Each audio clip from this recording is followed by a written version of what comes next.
this computer. All right. So I'm going to go ahead and welcome everybody to our annual general meeting for 2021. And introductions first. First thing I would like to say is that we are meeting on First Nations lands of Canada. We represent everybody from the Micmac through the Anishinaabe, the Chipewyan, right out to the Northwest. Many, many tribes out there. So we are all part of Canada. From the Micmacs would say, Gweini Nina, middle in. Hey, Miss Scatchaway.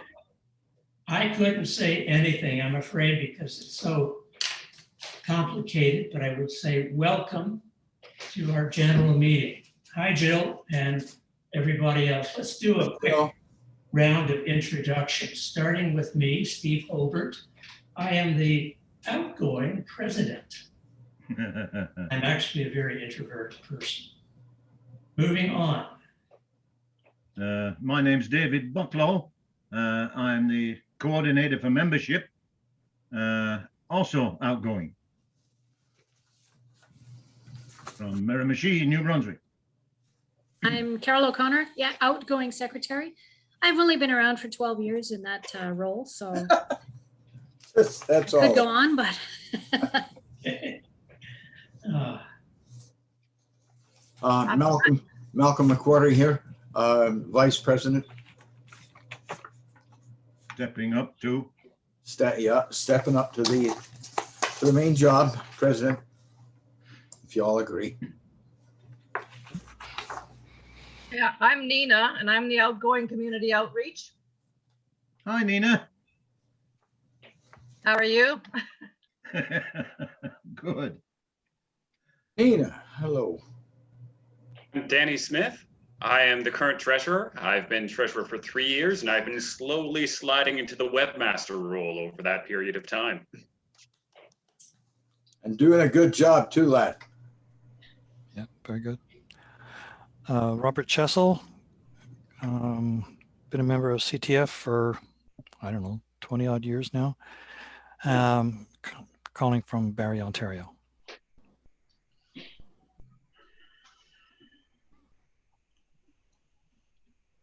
Anybody else? I'll speak up. My name's Denise Franka-Hoskin. I'm in Fort Erie. I'm a student and a new instructor, and happy to be a supporting member of this organization. Thank you. Next. Twist arms.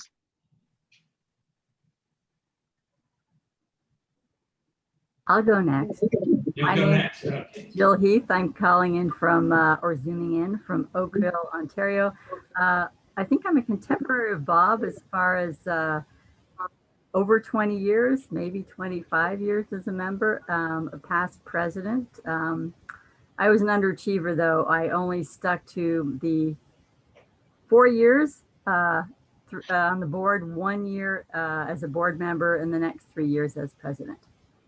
And I've also had a hand in more than one time wrangling Tongeren for release, first with the late Tessie Smith, past board member, past treasurer, and also with Patricia Beretta, fortunately not late. You did a wonderful job, Jill. Why, thank you. And I would, I think that I was kind of curious to know that Mr. Holbert and Mr. Bucklow, I think have both put in 7 years in their respective roles, coincidentally. Indeed. Yes, we put in quite a time. Next for introductions, I have Tanya. Tanya. Well, yes, yeah, I'm Tanya, and I've been here for a long while in various qualities. I was on the board, collaborating with Tongren. So yeah. Thank you. Marky. Hello, everyone. Arki, I am from China, but originally from Europe. And in fairly, I only been practicing for 8 years now.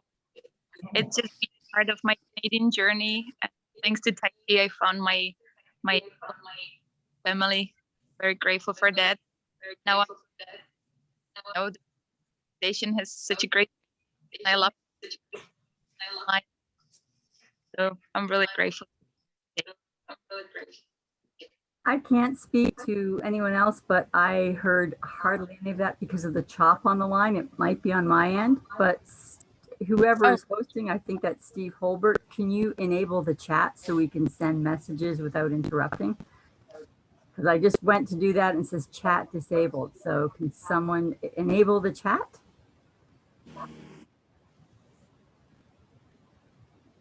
I think that's a hosting duty. Steve, you are muted.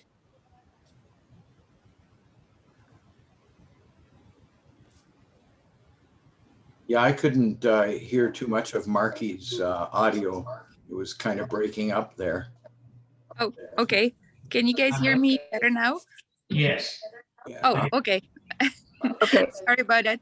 I was just saying, that it's great to be connected from the other coast, and that I'm really grateful that this has been part of my Canadian journey, because I literally happened to my first Tai Chi class when I was looking for my first fitness class in Kelowna, and that's how I met Kathy and Sharon. And we're a very small group here, so it's nice to be connected to the bigger group, and actually worldwide, because I'm an ex-flight attendant. So it's really nice to share this beautiful message and that it comes with around the world.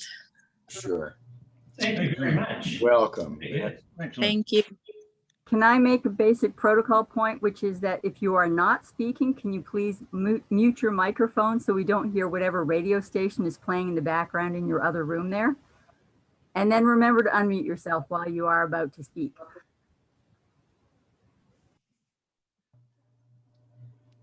How about Wesley? Wesley, introduce yourself. Hi, my name is Wesley. I'm a student of Malcolm's. Been studying with him for probably 5 years, on and off. That's it.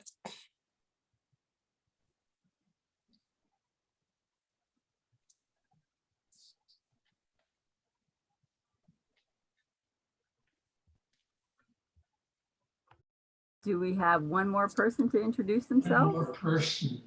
And Kyung, would you introduce yourself?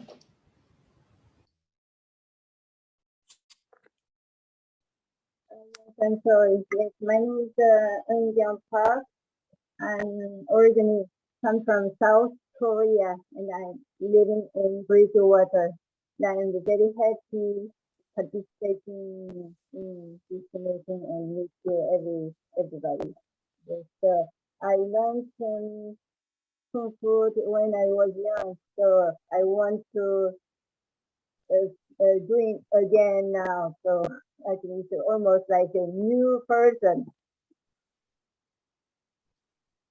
Did you take the traditional Taekwondo down in Korea? No Taekwondo. Oh, yeah, all right. I'm never interested in Taekwondo. It's funny. I started out in Kung Fu, and then when I was older, I took Taekwondo from Jun Tai Kim, and then I went back to Kung Fu again. So, yeah, interesting. What part of Korea did you come from? There? It's South Korea. So Yeah. What city? it's Busan. It's a big city. Oh, yeah. But the one now I like from a smaller town. After leaving this city, I want to be more smaller and close to the nature. Beautiful. Welcome. Thank you. Thank you, everybody. I finally figured out how to turn on the chat. I didn't know. I'm still learning. Moving on to the agenda. Any additions or changes to the agenda?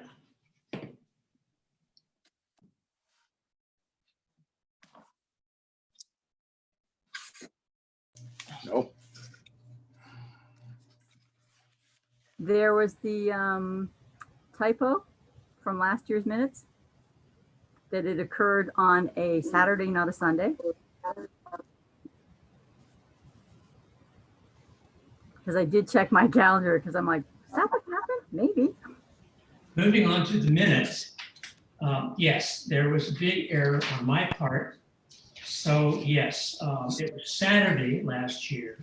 Right. Minutes should read, thank you. And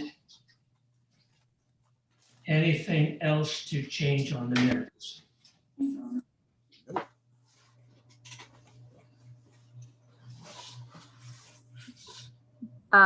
Kudos to whoever was taking notes. That was a very thorough set of notes. It took a while to read it, and I was like, wow, that's some good detail, because I was just emailing about some detail from that meeting the other day. So Yes. Congratulations to whoever took that.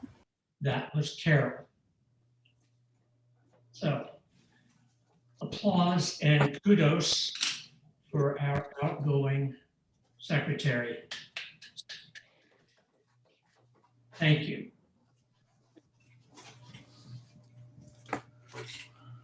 I was on mute there.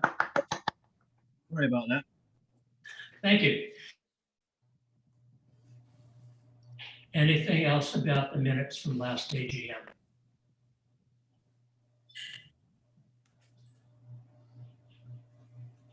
I've noted that Bob's name was misspelled as well. Sorry, Bob. We'll get all these little points corrected. Thank you.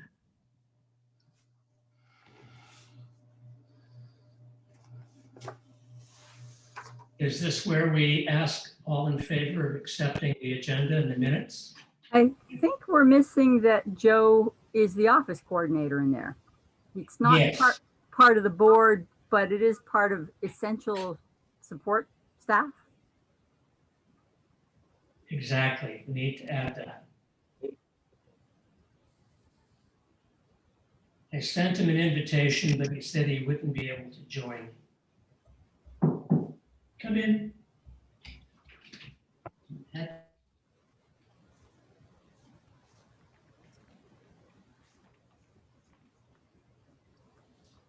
Okay, Joe Friedrich.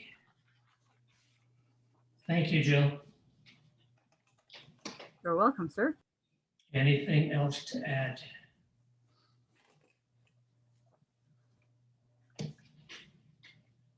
All right. All in favor of accepting the agenda and minutes as presented? I so move. I so move too. Second it. Second, Dave, and all in favor? Okay. Thank you. We can use the icons. Excellent. I'm going to turn my phone off. Where did that thumbs up come from? Where did that come from? Where did you find that, Jill? Reactions on the bottom of the tool. Bottom right. bar. Oh, right, okay. There's So all it goes, sorts of things. it Got it. goes microphone, video, participant on my screen anyways. Participants chat, so you can pop open that window or close it. Share screen if we were going to share a video with somebody. Record, which is what's happening, and also reactions. Reactions tend to be kind of sparse, which is okay. Thank you. There's no thumbs down though. No. Of course not. There's a How do piece you of really heat. vote? Anyway, report. This is the second time we are using the Zoom platform to meet safely in this time of COVID-19 restrictions on meetings in public. Given the need to improvise, we adapted and met the demand to keep in touch with members and interested parties. With Carol O'Connor's guidance and resourcefulness, we got the new crest manufactured. Dave Bucklow, membership chair, sent out the crest to CTF members. You should have received your Canadian Tai Chi Chuan crest, excellent already. And if you didn't, please send me a message and I'll get that out to you. In October 2020, we held our 4th symposium. We took this Harvest Festival to Zoom due to the pandemic restrictions again. Despite a couple of glitches, can't spell, a recording of the symposium is available through my YouTube connections. Email me if you wish the link. We had presentations by several people about Tai Chi and energy, and I thought it was well done altogether. We are exploring a new website design and management model. Wild Apricot is getting very expensive to maintain, and our own website will be more responsive to our requirements. As the old hoardings used to read, "Watch this space." Hoardings are those boards around construction sites. I hope you didn't interpret that as something negative. The board continues to work on maintaining the efforts of the CTF. Certification and a proposal for participation in research on Tai Chi is pending. Certification actually has reached the point where I think it's fairly ready to go.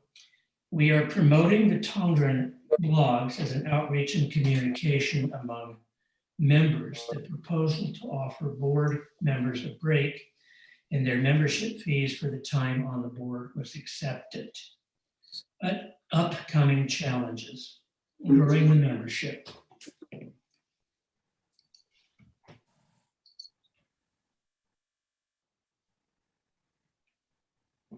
We have CJ Rhodes coming on. Hi, everyone. CJ, thank you. Welcome aboard. I was just doing my president's address. So going to the end, the 5th symposium should be on Zoom this fall. And if we are permitted to meet again in person come October, we may explore a public meeting with online corollary to add visitors from outside the CTF community. That will be my growth edge to figure out how to tie the two together. This is my last hurrah as president. I stepped down this year to the past president role, which I put in quotes. I will be taking on the role of secretary and managing the membership portfolio until we can recruit a new chair for that position. I wish Malcolm all the best as he steps into that role. Thank you.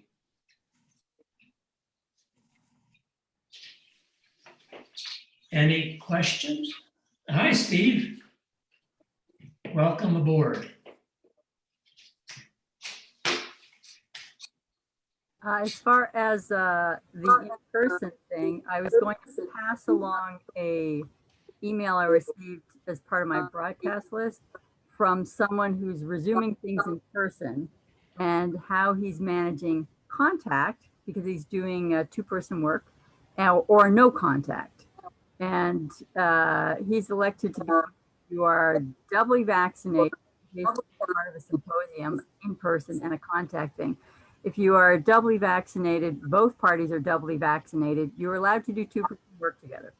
If you are not doubly vaccinated, both people in the let's say Daniel and I, because he's next to me on the screen, if he doesn't have vaccines and I have vaccines, then we can actually participate, but not together. If, say, Carol, who's on my next to me in the screen, we are both vaccinated, we can participate together and also link hands as this. So that's something you should just kind of put on the back burner there if it ends up being in person and how you're going to manage that, because it will be something that probably has to be managed.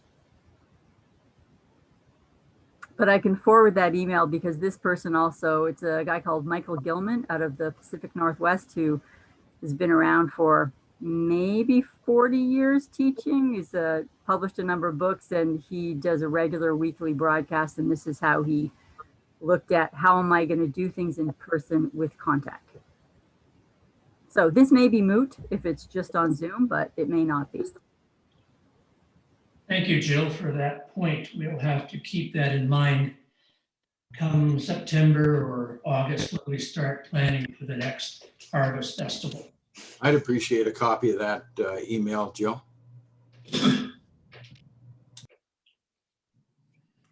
Welcome to. I have tasked that to myself. Thank you, Jill. Thank you. Welcome to CJ Rhodes from New York or Pennsylvania, and Steve Higgins from Kitchener. Welcome aboard. We've already gone through some of the formalities, which will be covered in the minutes or in the recording. So if there are no more questions, thank you very much. Did we want to get CJ and Mr. Higgins to introduce themselves? Oh, thank you, Joe. Good point. They are not known to all. No, that's true. CJ, you first.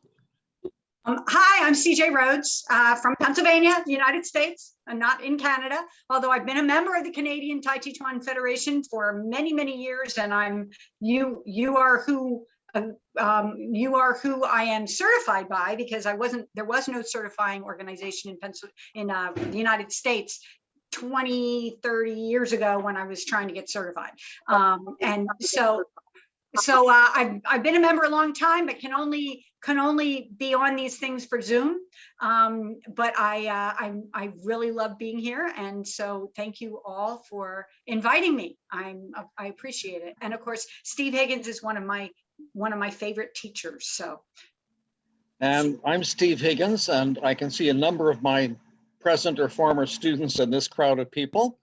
I also can see one person who has been one of my teachers, and that's Jill Heath, who taught me the I guess that was the 30, the fan form, wasn't it? Yep. I can't recall. But anyhow, so I've been a member of the CTF since about 1990, something like that, a fairly early point. I served around 10 years, I think, on the board of directors at one point or another. And my club is Cold Mountain Internal Arts in Kitchener, where I teach Yang style, the old Yang style from the 1800s, and Chen style. And I'm pleased to be here. Thank you.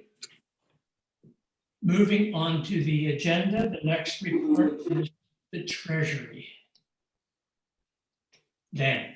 Steve, sorry, can I stop you there? We need a motion to approve the minutes, or to approve the agenda, pardon me. To approve the agenda, I thought we already did that, but I will move. Approve the minutes from last year? I will move. Didn't Dave and I just move to accept the minutes? Yes, Yeah. I think so, but I'm not sure we approved the agenda. The agenda, I thought that was all rolled into it, so correction. I move to accept the agenda as submitted. I'll second it. And, okay, everybody in favor, All in favor, say aye. raise the thumb. Yeah, good, okay. Thank you.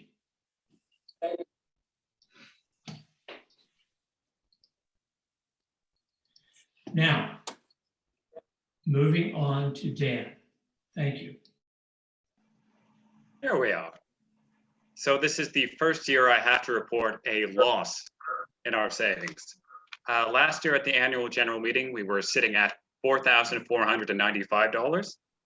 We are at $3,167 this year, which is a change of $1,327. So the reason for that is we had a big non-repeating expenditure, which was with DigiStitch embroidering our new crests. We printed 400 units of 2 different types. That cost us $2,100. The second biggest expenditure we had was the Tong Ren servers, which was on a 3-year renewal for $464. So that will not be repeated the next 2 years. So we will be running a profit the next couple of years if our income remains the same, barring new expenditures. So a notable expenditure that wasn't put down this year is Wild Apricot. Wild Apricot has been our membership management software and the server space for our Tai Chi Federation site the previous couple years, but they are increasing their prices now.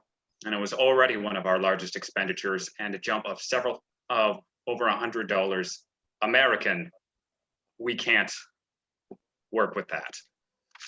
So I have downloaded a local copy of the website, and I have downloaded a local copy and uploaded onto Google servers a copy of all our membership information that we had there. So we won't lose any information when that site goes dark, but we will be dark of the site until I upload the new one, which will be covered in the webmasters report. Excellent.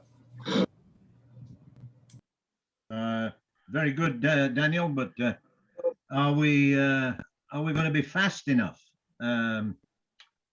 Wild Apricot is looking for their new price.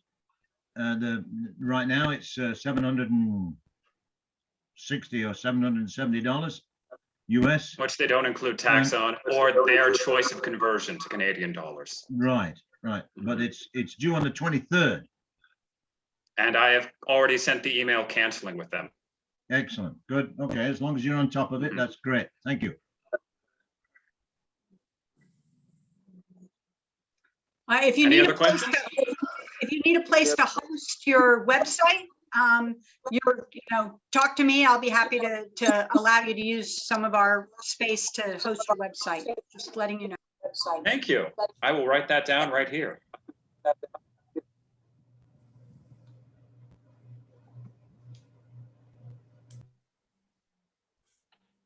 Thank you, CJ. CJ is quite the expert at it too. Ah. Thank you, David. Did a wonderful job working with Bill Douglas. I watched your seminars there too. Oh, thank you, David. And yes, indeed. We host Bill Douglas's World Tai Chi Day website. So it's perfect. we have about 30 organizations that we host their websites and help them with technical things. And we're developing a membership software, but it's not ready yet. So if you're, those are expensive. I've you tried looking into alternatives. We are beta testers, but we can talk about that later. Awesome. Thanks so much, CJ. So there's a wonderful connection for you, Danny. Yeah. All right. Any other comments or questions to add to the Treasury report? Steve, you have your hand raised. How I get rid of this ridiculous little green hand I put up here. It'll say remove. If you go back to where you put it on, it'll say remove hand. So it's underneath all of under reactions. You go to reactions, and then it'll say remove hand. Well, obviously you've got a different system from mine.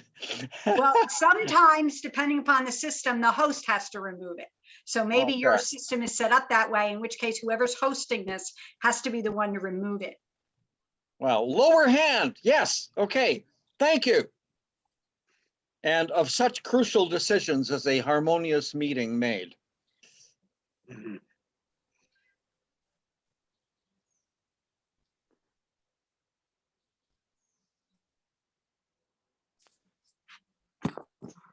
All right. May I have a motion to accept my Treasury report? This goes to the end of all of the reports, Dan. Okay. I keep forgetting that too. Thank you very much for your report and the connections. Excellent. Moving on to Dave, membership. Has someone got a visual of, I think Danny said there was 2 styles of crests. I think I've only seen one. That's it. You should have received one in the post, Jill. Yeah, but she has one. She wants to know what the other style is. Carol, you picked them up. Do you have both crests on hand? This one. Carol is showing them on her screen currently. Oh, sorry, my web's just slow. Oh, okay. Frozen for me. Yeah, it looks like the smaller one is the same as the original one, except it's got red border instead of black. Mhm. This is the new It's, one. Margot. Yeah, it's ever so slightly smaller than the original one as well. That was kind of a mistake, but Life we goes had- on. So the flag emblems, they were $4 per unit. The dragon ones were $6.50 per unit. Well, I think they're, you know, who was responsible for the design? Jill, do you remember? That was a long time ago. Well, if we look at my No, but t-shirt, this, I was thinking of this redesign. I remember the original design of us when Jill or Victor were in the President's chair, but who did this version? that would have been Victor. A group of folks called Windy Lane, who no longer exists because I approached them about producing more t-shirts later on down the line. They actually designed the actual dragon, and the original shirts they did, because I still have one, were hand painted, which were, I mean, basically they screened And it. you can just see David's chest swelling with pride. There you go. So yeah, that was a design made by Windy Lane. And then the actual one on David's chest, once Windy Lane, basically they were out of that line of business. They still did other stuff, but not t-shirts. That would have been Miles at Miles Connor at Renegade Apparel in Peterborough. Full disclosure here, Miles Connor is the son of Cindy Connor, who has been a longtime CTF member. Oh my However, goodness. he actually came in with the best bid because we took 3 different bids. I approached 3 different people based on a variety of recommendations. And he actually came in with the most cost-effective bid. So he's been the guy that's been producing t-shirts since then. And if you actually look at Dave, can you zoom your t-shirt to the camera again? That is not hand painted, but it's basically what's called fades. As far as I know, that might be my term, where you can see it goes from yellow to orange to red in a kind of smooth fashion, as opposed to like the crest, which is very distinct. I am red, I am white, I am black. So it's got a fade between the yellow, orange, and red. So that was mimicking the original hand painting ones. Well, I think that this redesign is beautiful. Yeah. Just beautiful. So I think Vic Benjamin actually commissioned these. Do we know who did the design? Windy Lane. Oh, they actually did that design. Okay, I thought it was just the t-shirts. Nope, as far as I know, it was them because he asked for a dragon, and that we're it's basically a Chinese martial art. Therefore, he did get himself one that was a Celtic dragon, which we was really enamored with. But I'm like, we can't actually go with that for the Canadian Tai Chi Chuan Federation because there is no tie-in. So he got one made for himself that was just the dragon. It was a Celtic dragon. Very nice though. Malcolm would have liked that. I would. I'd drink to that. Vic might still have one. So the crest the other smaller crest that Carol's got, there we go. This is the original t-shirt. It's kind of a turquoise one. And this original logo was probably from the first board of directors, which would have been the era of John Lee, Lung Wang. And I'd also like to give a little thumbs up and a thank you here to Tanya, although she's not in the room right now, because she actually did a really good interview with John Lee, and kind of in a timely fashion because he unfortunately shuffled off this Morphle Coil in the last year. And she just did the interview a few years ago about the founding of the organization. So hold that up again that you had there, please. Let's have a peek. Oh yeah, that's the one on our shirt. Yeah, very nice. That's the As one you're far as wearing, I know, Malcolm. yeah, as far as I know, it's a ½ inch bigger than the new one. Yeah.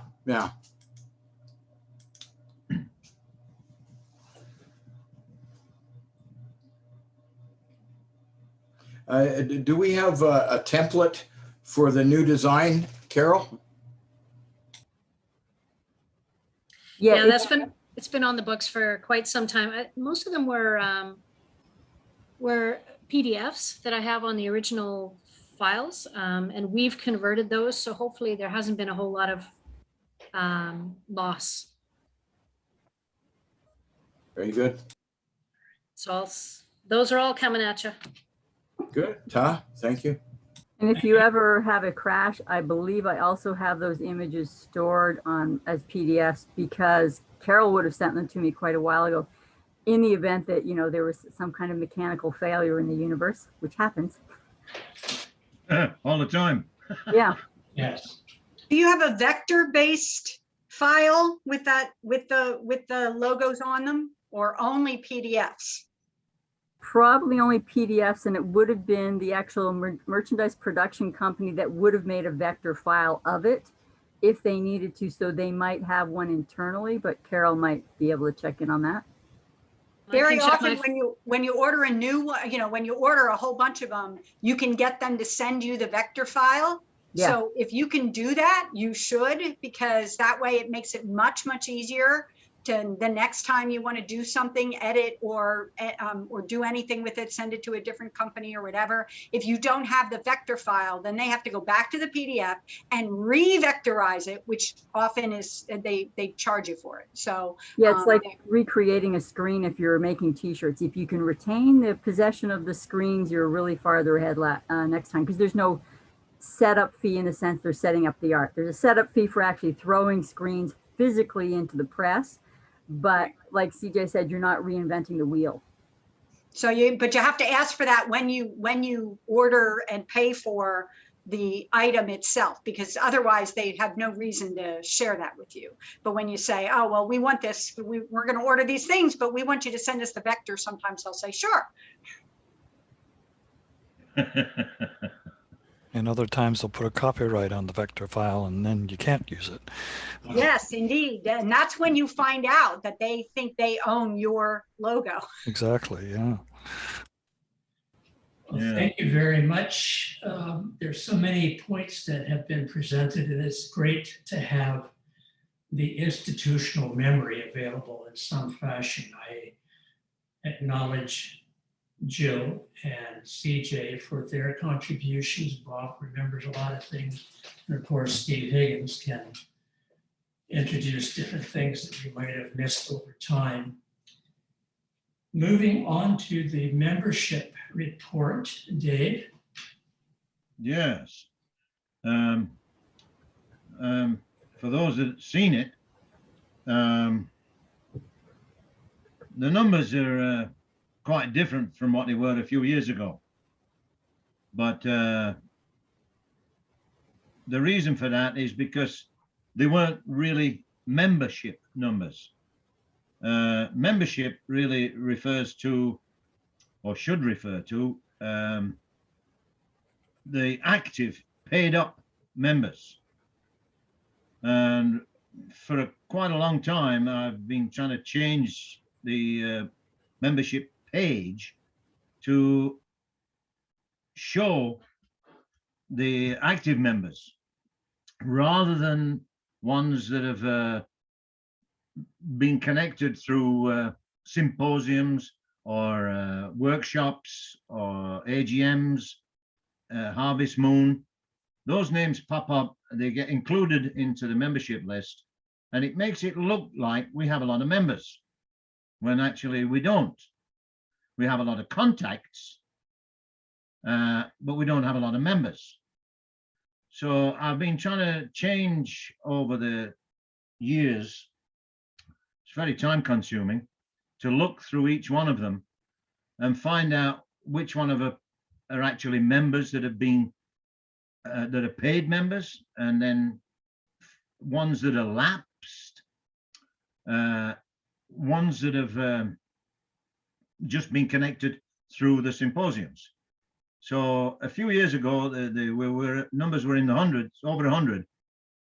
And right now, the numbers are right down to 64, I think. And some of those 64 elapsed also. So it boils down to 53 paid up members. So when you realize what the numbers represent, it means that we really do need a membership drive. I've sent out a note for the board's membership, for the board's approval, to sort of reach out to the ones that have lapsed.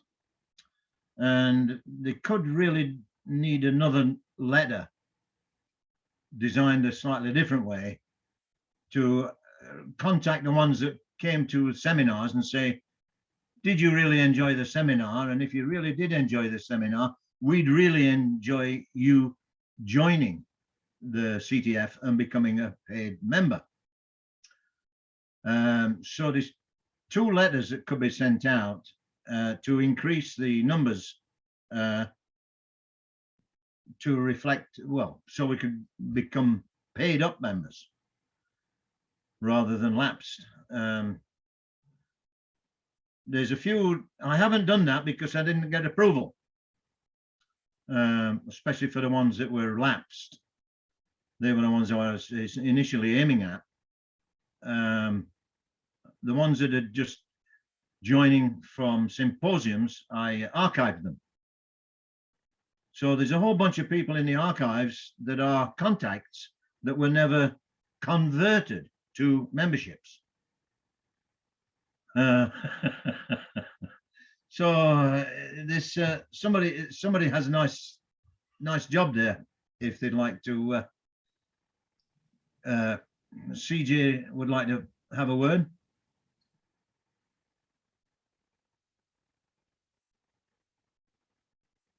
Somebody on mute.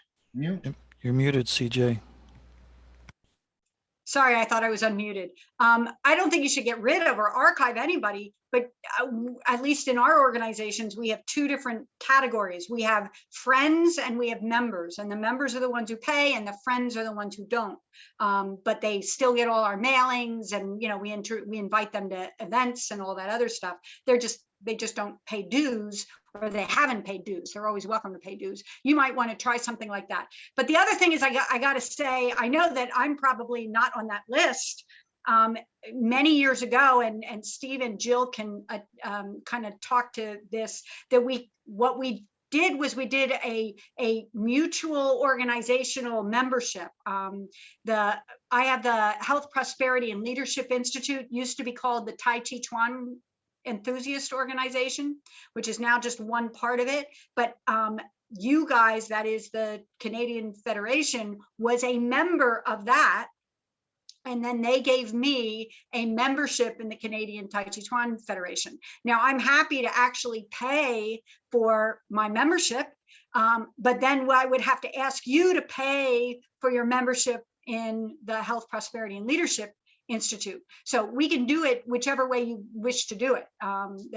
Years ago, the amount was the same for the 2 organizations. I don't know if it's still the same because I haven't seen anything from the Canadian Tai Chi Chuan Federation, and I don't remember seeing a request for to pay anything. So I don't know if that means that I was just not on that list or how that worked. But we should talk about that further. All right. Well, thank you, CJ. You should be on the, I think you're on the list as an honorary member. That's why you're not being asked to pay. Steve Higgins. Especially with you being down in the wrong side of the border. It's you can't come to any meetings right now, especially. But the problem I had, what I thought was a problem, was that all the members, all the people, friends, say, that are on the list, just through symposiums, they're on the list and they're getting emails and flyers and email blasts that are sent out.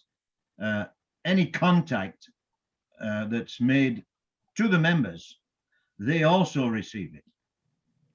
So if they're receiving all this regular contact and regular emails from CTF, why would they need to pay a membership? They're already receiving everything that the members are receiving. So that's what I thought was a little unfair. And by archiving the names, it takes them off the emailing list. So they're not receiving all of the news and that are paid members receiving. The names are still there. They're just in the archive. Can you email them to them if you want, like if you wanted to invite them to an event? Presently, is the archive? No. We'd have to take them out of the archive.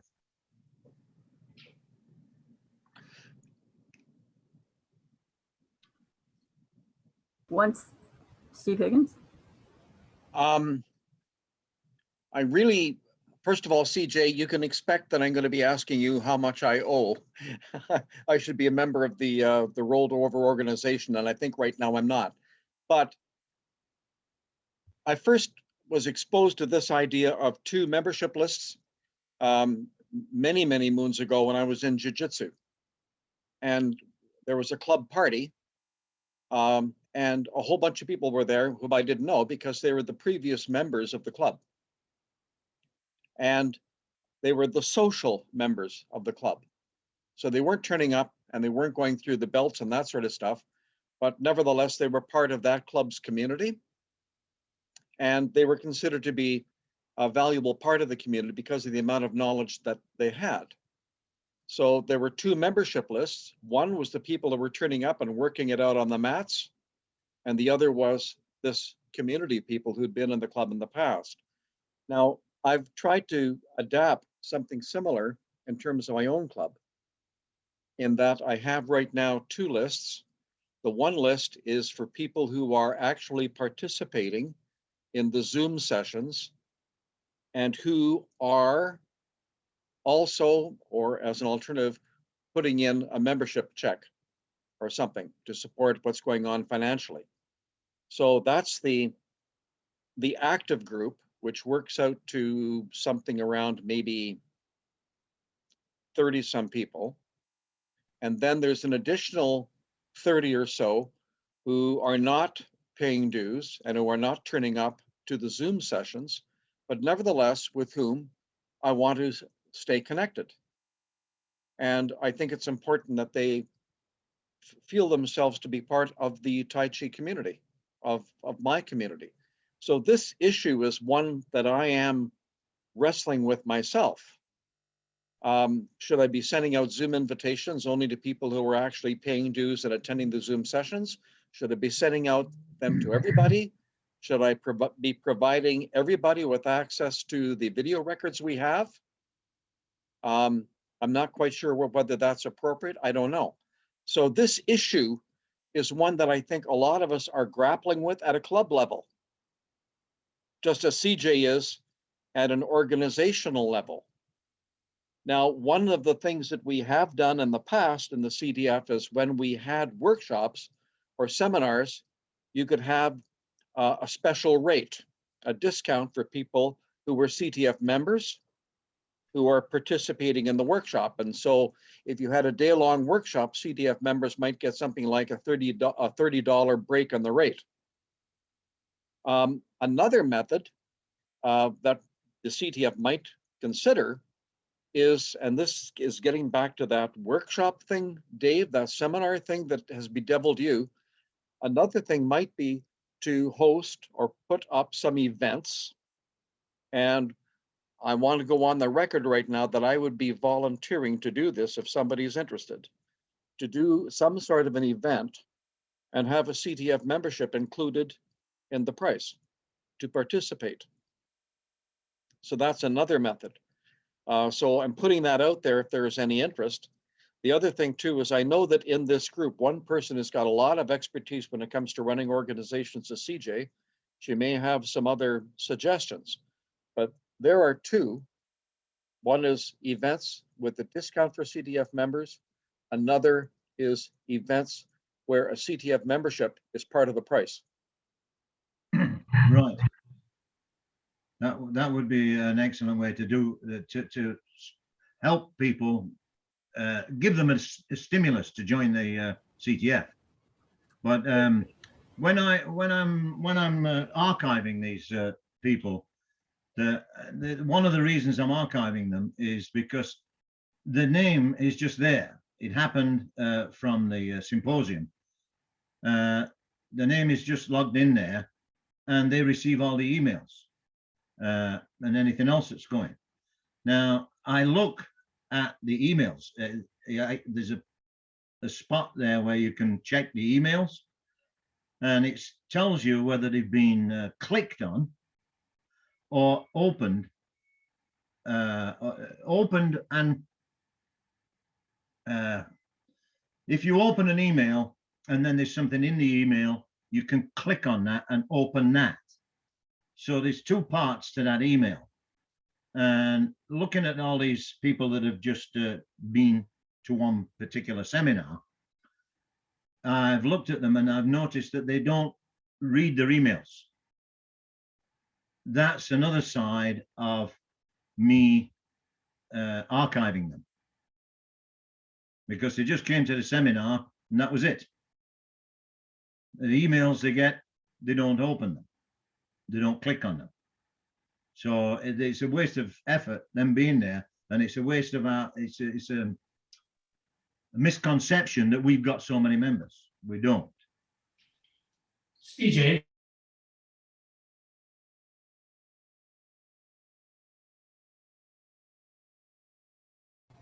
CJ, unmute yourself. Sorry, the software, I just needed to give you fair warning, the software, the technology that informs you, that says that they didn't read it, may be lying. A lot of people have what's called a preview panel for their email. They're not actually opening the email, but they can read the email in the panel, and the technology on the back end doesn't know the difference. So people may be reading every one of those emails, but you can't tell because the software doesn't recognize that reading a preview as reading the email. So I'm just warning you, there may be some of those people who are reading that email, you just can't tell. Now, clicking is definite. They clicked on it or they didn't click on it. But so that's a definite way to tell that they actually read the email and clicked on it to do something. But if it says they didn't open it, it may be a lie. They might have opened it and read it. Well, they might have read it without actually opening it. To that point, I have my email settings online just to keep the volume of data I'm using down, just as it's a habit from way back. Probably doesn't matter now, but so that it will not download remote content without me actually physically clicking on the link in my email that says view images. And I've set it up that way because there's a lot of stuff. It's like, I don't need to see all your, because it also makes more ad time show up, blah, blah, blah. So to that point, yes, people may think that I'm not reading a particular advertising email, which is also just fine by me. But a lot of them, it's like, I don't need to click view images because I get the gist, and I'm not loading their graphic images and taking up time and resources off of the planet into my inbox. So yeah, there's. Yeah. Oh, and to the slightly earlier point about giving a discount to CTF members and also making that a possibility to renew your membership for cheap. We've done actually both of those things over the years. More, I think, specifically with Sam Masich seminars, where if it was a whole weekend seminar, there would be a $25 discount, or you could upgrade, you could renew or upgrade, whatever, your membership. And it didn't matter if your membership was due then. You could renew your membership for $10 because the $10 and the $25 discount equaled $35. Either way, we would also get the $35. And Sam Masich was fine with that. Very good. Unfortunately, we haven't had any live seminars for the last while.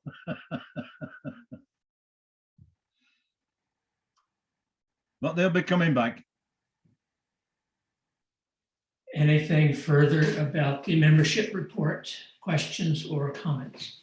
Yes, there is a glitch on the website. Mr. Bucklow's email address is wrong, which will make it difficult for people to renew their email addresses. Oh. If You don't you, really- I'm not sure where this came from, but it hasn't always been like this. If you go to Canadian Tai Chi Chuan Federation, the actual homepage, if everyone has that capability, if not to worry, but those that can, please do. And click on the bright yellow link as it displays on my page that says join the CTF. And then it says join the CTF. Anyone underlined and italicized may join the CTF. Joining is easy. That is not a correct email address for Mr. Bucklow. So whoever's going to be the incoming chair, that needs to not only be changed, but changed to a correct one. So I'm not sure how that happened. It's relatively recent. It has been correct in the past. The other thing I'm noticing is that you can't actually join online as you have been able to in the past. There is nothing there, a link that actually says, click and pay with your credit card or PayPal.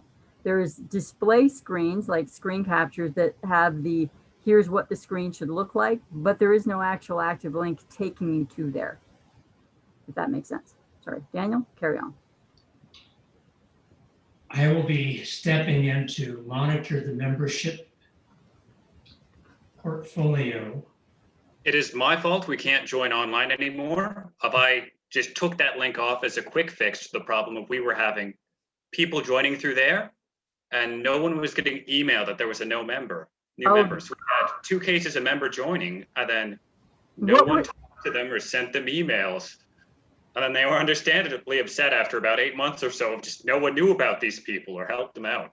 Okay, so that was my quick fix to stop people sliding in there. We might actually want to stick a little tag on the website. It says, here's the glitch we've discovered. Thank you for bearing with us. No, you can't actually click and pay, because it says at the bottom of one page, why PayPal? It's like, well, you can't right now. What were their names? Do you know off the top of your head? Afraid I don't remember their names off the top of my head. Because if I know them, I can do some outreach. But if I don't, obviously, I can't do anything. But it was actually a member trying to rejoin that brought this to my attention, that the email was incorrect. They sent me the audit trail of like, here's the bounce back I got. And this was actually just quite recent, just in the past month. So it's a recent thing. But yeah, if maybe a tag a note that says, I know you're looking for this. Here's why you can't find it. Our apologies. Please bear with us. Blah, blah, blah. Thank you, Dan. And that will be one of the first things we have to address quickly. Thank you. Moving on to Tongren. So I am finally in possession of Steve's. It's gone around the houses, but I have Steve's old Tongrens, 2 nice big bags of them. So what I'm going to do is contact the authors. Jill, remind me, I believe the copyright remains with the author. So to reprint, we should probably ask them. Yeah. So I am going to scan them all anyway, and then go after some of the authors to see if we can reprint some of these things.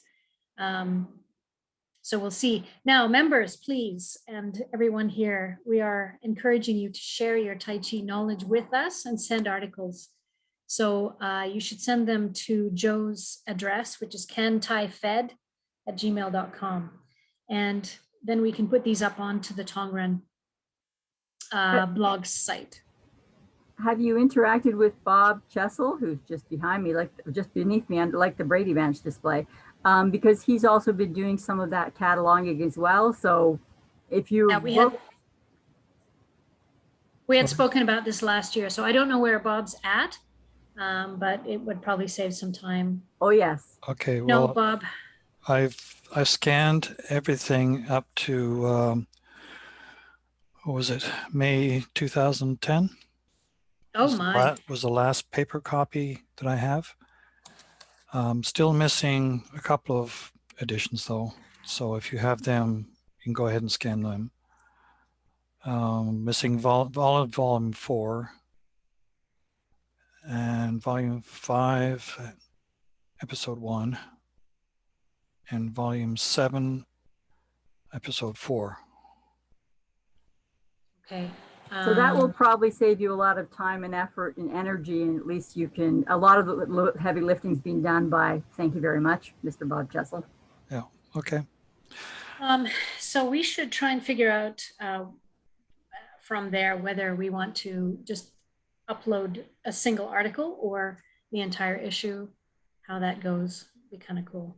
I know in the past we had a massive space problem on the website, but that's probably not an issue anymore for the PDFs to come up. Yeah, well, in scanning all the paper copies, I come up with about 900 megabytes of data, of PDFs. So I don't know how that works with the new website, if that's going to be enough space for that. I'm thinking we might be able to just do a straight link, and Danny might be able to speak to this, to Google, because they tend to be rather free and easy with their, here, have a whole bunch of online space from us because we like your data, which is, you know, fair enough. But that might be a way to store it via another link. But Bob also had some good ideas about making it a searchable database. So if you're looking for articles by Steve Higgins, or I think probably 2 articles I ever wrote, or Sam Masich, because he's done different editions over the years about push hands or whatever else, making it a searchable database instead of a stumble upon one might really help some people out. This could actually be, sorry, this could actually be something we could have behind the firewall, because we've made the Tongren blog open to everybody, and that's been a contentious issue. But as far as our sort of full knowledge base, I would love to have some videos, if anybody wants to do demonstrations that are exclusively for members, and then perhaps these, like a full database of Tongrens could be perhaps behind a firewall or some kind of members only area. Yeah, because I think the digitized versions of the Tongren were available to members only, if that's correct. So that's why I was wondering about these paper copies, whether you want them behind the members only site or not. But I haven't indexed all the paper copies, so it's just the digitized copies that I need to index now. I'm going to put a vote in for a yes behind a firewall, but as Carol has mentioned here and there over the years, that you can put out what they call a teaser. You know, you put out, they do it all the time on the internet now, put out, it's not actually clickbait, but put out a couple of snippets or, you know, a couple paragraphs that relate to something else. If you're interested in that, you might like this. This is available to members only, yada, yada, yada. Well, the index is, they cover all the article titles. I didn't index the events listings or anything like that. But I mean, you could put the index up in a free zone for people to look at, and then they can see which actual Tongrens they want to look at. So that was one of my questions last year, is where do you want these paper copies scanned into, you know? Mm-hmm. And Danny, do you have a weigh in on that? I know you unmuted yourself and then muted yourself. I was going to chip in with 900 megabytes is not a lot of data. We can store that fairly easily. Like my mirror I just downloaded locally of the website is 2 full gigabytes. Mm-hmm. So you were mentioning about having Google connections. You can create a Google Drive and then share the links to those files selectively to other people. And that's something we were already working on before this meeting, is now creating a shared CTF Google Drive account. Yeah, So we we're now well set have up that. to connect things that way. I'm not sure how searching works within a Google Drive. I'll look into that. Danny, a resource for that task, at least someone who might know, would be Patricia Beretta from Cold Mountain, strangely enough. You may know her. Because when we were working on Tongren together, she was the one that instigated the Google Drive. This is kind of when it was going digital. And we would have a mutual Google Drive that we would share. She would probably have way more expertise. I was basically content provider, and she was the wizard who made it look fantastic. So she might have much more good ideas and actually accurate ideas about how you would search within that. And also following the thread there, this should probably go into the minutes there. Dave Bucklow, he said, yes, it is correct that the CTF membership folks should be driven towards Joe as the office coordinator, not the actual membership, the coordinator. Membership coordinator for those that I think that are already members. And so Joe would be the person who would be like, oh, let me help you out with becoming a member. So that should probably go into the minutes there, that email address should not only be changed to a correct one, but it should be the Cantai Fed one for Joe. Thank you. We do have a Google Drive for the CTF, and you may not have reached the site yet, Danny, or you missed my email about that setup. And it's wide open right now, so it's available for people to use. Anything else about the Tongren? I think that's quite broad already. So when can we get moving on getting those old files recorded?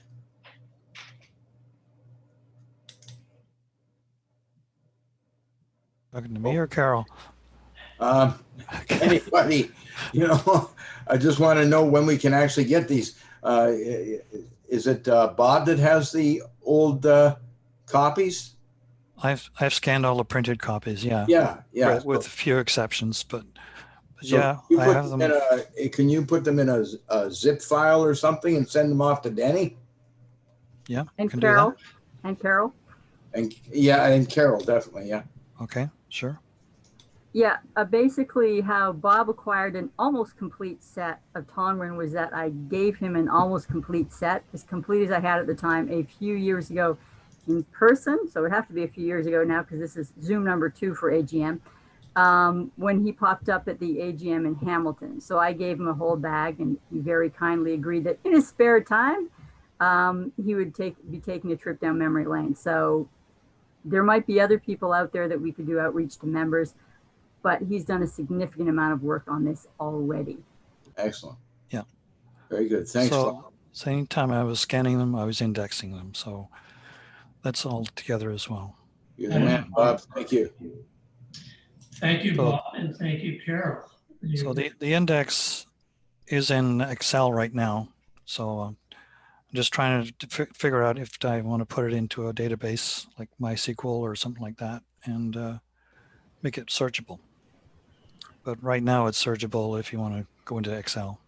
A kind of quick and dirty approach, as they say, would be that you could produce a couple of PDFs, sorting it by different columns, which I'm guessing you are familiar with. It could be by date, the first one. The second one could be by author, as you're indexing it. And the third one could be by workshop, or if it's, if you categorize it by workshop or book review or what have you, you could do a sort on a different column each time, which would only probably take about 3, maybe. And that you could pass along to Danny or Carol, because at least someone can do a visual scan if we can't immediately make it searchable. Mm-hmm. Okay. Is there anybody who wants to take, well, I can send this Excel spreadsheet to somebody and they can take a look and see if that's what they want, or I can put it in, try and put it in a database. It's up to you guys. I just sent my email address to you, and having a spreadsheet would be good. Okay. As I say, I haven't indexed the digital copies yet, the ones that were on the website, but I will do that soon. How many rows are in the Excel spreadsheet currently?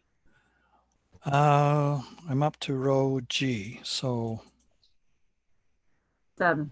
7. Those are columns. I meant rows. Oh, okay. How many articles are going to be on there? There's 401 rows right now. Wow. Nonetheless, I would suggest keeping it in the spreadsheet. You don't really need a database. You don't need the overhead of a database for only 400 rows of data. Sure. Even up to 1,000 rows at this point. Excel, you can put on the auto filters at the top, and anyone can filter on any one of the rows, and it's really easy to use, and it's just probably the best way to do it. Yeah. Okay. Carol, were you going to weigh in with something a moment ago? I'm just thinking of various levels of accessibility and how we should like just agree on who gets what as far as I'm concerned. So free access up to here, and then beyond that, it's members only area, and how to keep that separate, and how actually members can access it. Like, is there a password? I'm not sure. So we have to decide on the membership or accessibility levels, and then we have to figure out how to do the firewall. Or maybe consider putting the index up outside of the firewall. Well, that was going to be my suggestion, yeah. And then articles that we get in, single articles could maybe go up on the blog, which is accessible to all. I'm not sure how far that should go. You know, if we have 2 or 3, just give them smaller ones. And then every once in a while, perhaps on the blog, suggest that there are 4 other articles behind the membership wall, something like that.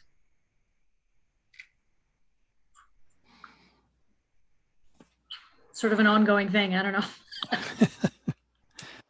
That may be a good topic for our next board meeting, but I'm just putting it out there for discussion. Okay, so just so I'm clear on who I'm sending what, I'm sending the index to Dan and the scanned paper copies to Carol. Can I make the suggestion that you also always copy Joe, the office coordinator? Because if anyone ever has a crash, and then he also has an audit trail of an ongoing project, just so he can be aware of it. I don't think that Joe has been utilized as much as he could be in the past little while. I mean, he's basically here to be a digital and keeper of memory and the office coordinator for the CTF. So let me get this straight now. Carol, you're outgoing, right? In your position as secretary, right? Yep. So why would somebody send you the? She's going to stay around for the next 6 months. Oh, good. I was going to stick around for some of this work that's already been done, and potentially for Tongren issues meaning problems or ideas for a while. It's her pet project. So it could be much shorter than I had anticipated. We have to. Stephen Holbert, you're taking the position of secretary, right? Secretary. So I appreciate Carol staying on to wrangle the Tongren into some sort of management form. And I will keep in touch with that, but at least I don't have to worry about lassoing anything out there that would get away from me. Well, Malcolm has a computer technician living in his house. It's living in me head. He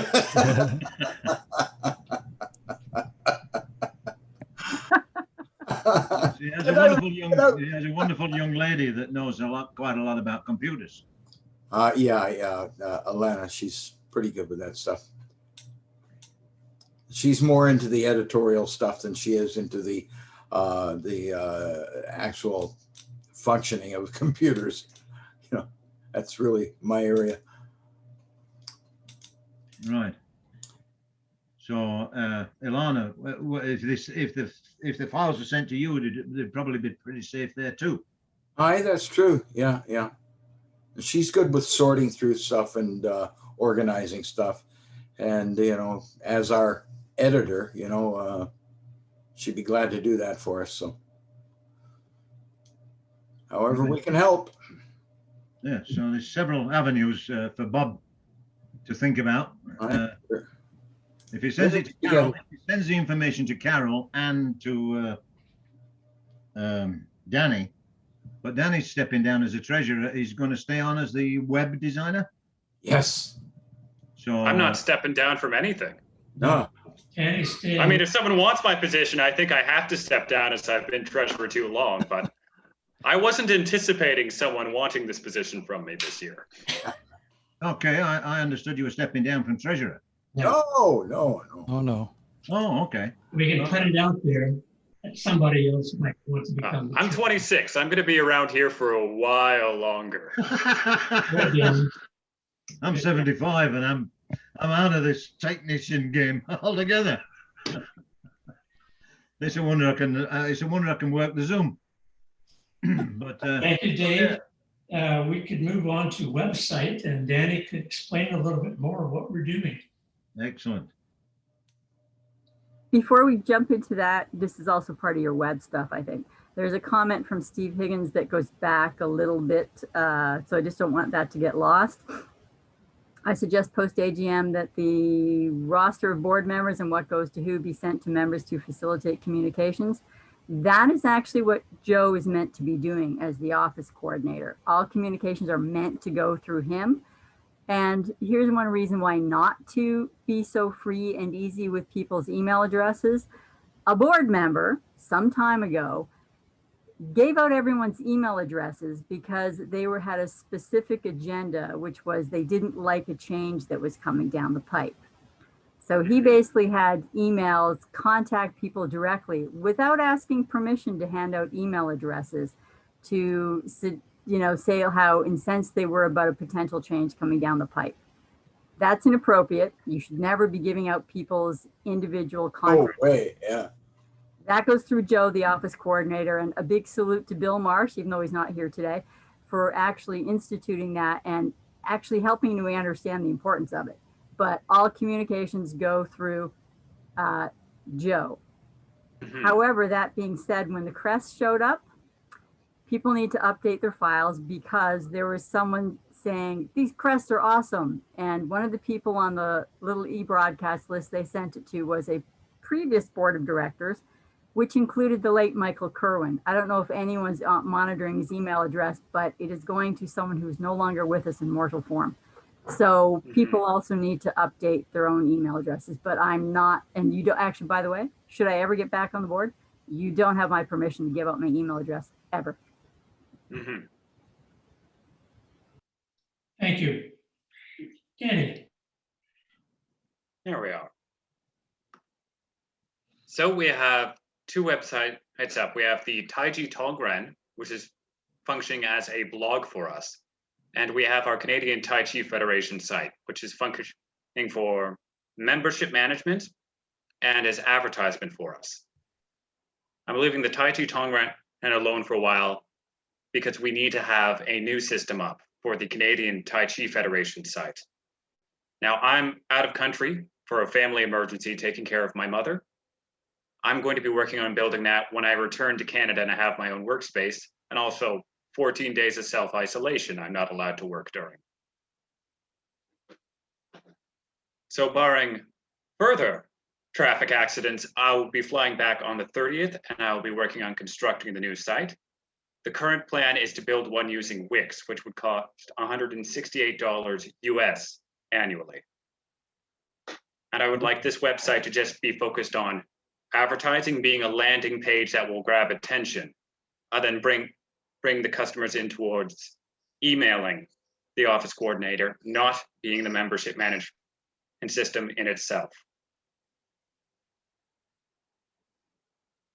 Danny, if I can make a request, Danny, Absolutely. I use Wix for our club site. And when you are working or when you've set up the thing for the CTF, I'd appreciate it if you could give me some pointers as to how to better exploit it, because I don't think we're exploiting it well at all at our end. So I would be very interested I'd be very interested in your advice. I'll do my best, and your current website is much prettier than our current website. Yeah, I agree. I've been quite satisfied with the Wix. It's relatively easy to handle. However, I am interested in ideas as to how to increase traffic. Okay, so I'll look forward to hearing from you, Danny. Thank you. Okay, thank you very much. If anyone wants to take a look at what Wix looks like, Sam Massich converted that to that some time ago, and eventually let the other one kind of die as an artifact. And eventually it will stop working because there will be upgrades that the old website can't manage, yada, yada, yada, which it did kind of recently. But if you look at Massich Internal Arts, I think it is .com, he's using Wix. And so that'll give you an idea of what it looks like, what you might use it for. And it's pretty good looking. Mm-hmm. CJ has her hand up. Yeah, Wix is very good, looks really good, and it's really easy to use, and it's not a good idea. Okay. It's because it's easy to use and looks, and you know, you put up all these wonderful photos, and it's first of all, it's only one column. You can't ever have more than one column, and you can't do anything with it other than put pictures up. There's no functionality like menus and things like that. So what happens is people use Wix because it's real easy to use, and then they want something more from their website. And here's the big problem with Wix is you can't get any of that stuff off of Wix. So once you have it on Wix, it's always on Wix, and you'll never, you basically have to start from scratch to go anywhere else. It's not like a normal website that you can FTP from one host to another. Wix doesn't let you do that. Your every picture, every link, everything is through Wix. And so even if you save the HTML in another place, every link is going to the Wix. So there's no way to take a website that you do on Wix and add to it or change it or do anything and put it on another website. So just letting you know. Yeah. Sounds like you two could have a conversation. What? Sounds like you two could have a conversation about this. Yes. Now, Health, Prosperity, and Leadership Institute allows our members, and you guys are a member, to have a website. Our original idea was that we would be able to put up a website for any organization within 1 hour, and I built a template that enabled that to happen. Well, at least I tried. I never succeeded. We never got it to an hour. It still takes many more hours to do it. And then I ran out of time, so we're not advertising this capability anymore. We are developing a capability for that in the future. I've hired a programmer and he's working on it, but it's not ready now. So I can't even promise you, oh yeah, you can do that. No, you can't. You can't do anything. The only thing I can allow you to do if you want is I would give you a space and an FTP login so that you can put anything you want on that space. I could teach you the bare minimum of how to put up a really nice website like Wix, because it's really easy to do if you know HTML at all. Bootstrap. You need to learn Bootstrap and CSS and HTML. And if you know those three things, you can reproduce a beautiful looking site like a Wix site very, very quickly and easily. So I can offer you those things, and then you just whoever you have your registered, your domain is registered someplace. So you just take wherever your domain is registered and you point it to this spot that I've given you, so that then anybody that goes to your website will go to this spot and you can put anything you want up on it. So that's what I can offer you right now. In 2 years, I'll be able to offer you this fully wonderful, magnificent infrastructure where you'll be able to put all your users, and then they'll automatically be members on the website where they can look at your videos and only if they're members and all that stuff. That's in the works. That's some of the plan. Yes. I'm building a website that will enable all that, but it's not ready yet. So that's why I just wanted to share that. Now, I do have some experience in making websites from scratch. If I am familiar with HTML and CSS, and then uploading it all with FTP. Do you have a website builder, though, that you like working with? No, we don't. I mean, some of our clients use the website builder on GoDaddy. But again, the problem with any website builder is you always hit the wall. You always get to a point where you want to do something and that builder isn't set up to do it.